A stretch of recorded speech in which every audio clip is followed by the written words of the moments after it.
If you want to learn how to import Krita brushes quickly and correctly, you're in the right place. In this video, I'm going to walk you through two easy methods: importing a Krita.bundle file, which is the recommended option, and importing brush files from a zip folder when someone shares individual brush assets. By the end, you'll know exactly where to click, where to place the files, and how to make sure your new brushes show up inside Krita. And if this tutorial helps you out, don't forget to hit like and subscribe for more simple software guides just like this one. Let's jump in.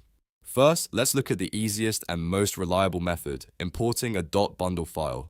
This is the best option when you download a native Krita brush pack because a bundle can include everything in one place, including brush tips, presets, textures, and any other resources the pack needs to work properly.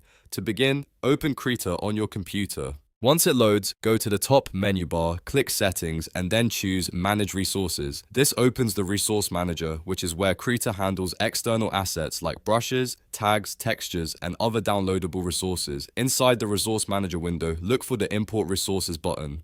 Click that, and a file browser will appear so you can select the brush pack you downloaded. Find the .bundle file on your computer, click it once to select it, and then press Open. Krita will start importing the resource pack into its library.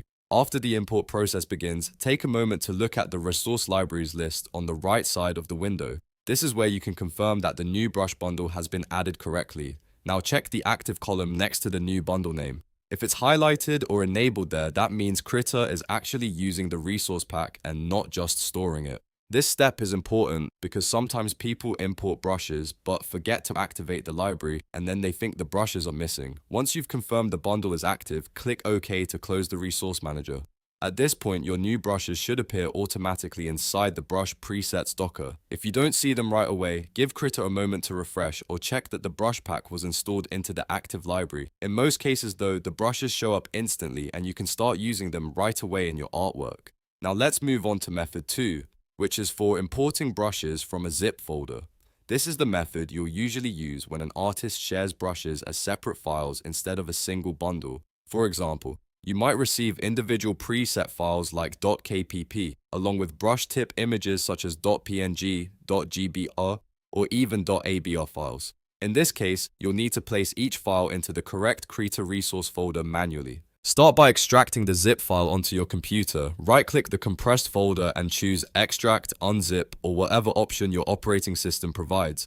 Once the files are unpacked, open Krita again, go back to Settings, and choose Manage Resources just like before. This time, instead of importing a bundle, click the Open Resource Folder button at the bottom of the window. Krita will open its hidden system directory, which contains the folders where it stores brush presets and brush tip assets. Now you need to drag and drop the extracted files into the correct subfolders. If you have .kpp preset files, place those directly into the Paintoppresets folder.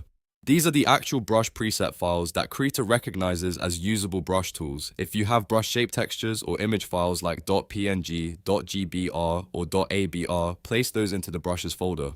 This separation matters because Krita organizes presets and brush tips differently, and putting the files in the right place helps everything load correctly. After you've copied the files into their matching folders, close Krita completely. This is a very important step. Krita needs a full restart so it can scan the folders again and index the new assets you just added. If you skip the restart, the new brushes may not appear right away, even though they were installed correctly. So fully exit the program, open it again, and then check your brush presets docker to see your newly imported brushes. And that's it. Whether you use the .bundle file or manually placed brush files from a zip folder, you now know how to import Krita brushes the right way. The bundle method is usually the fastest and cleanest option, while the manual zip method is great for loose brush downloads. If this video helped, make sure to give it a like, subscribe for more Krita tutorials, and let me know in the comments what software tip you want to learn next. Thanks for watching, and I'll see you in the next one.